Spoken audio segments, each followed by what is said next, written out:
30। এটা কি মাছ বড় ভাই?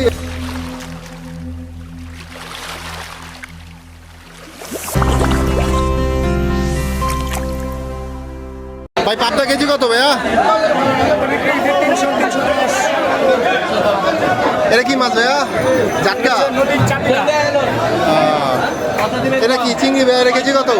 চিংড়ি 650 টাকা।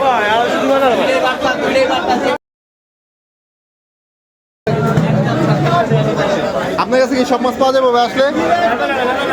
সকাল 8টার আগে। ভাই বাগদা কেজি কত? এটা 750 টাকা, এটা 700 টাকা। ও, এটা কি 1 কেজি 2 কেজি দেওয়া যায়? ভাই চাইলে আনবক্সিং নিতে পারেন আর এক এক কক্সিটে কয় কেজি থাকে বড় ভাই? 14 কেজি। আচ্ছা ভাইয়া, এটা কি মাছ ভাইয়া? এটা বেনামি। ও, এটা তো চাকাও বলে ঠিক না? চাকা কেজি। আচ্ছা ভাইয়া, এটা হচ্ছে 750। এটা কি ফিক্সড ভাইয়া? 700 টাকা প্লাস। আচ্ছা ধন্যবাদ ভাইয়া।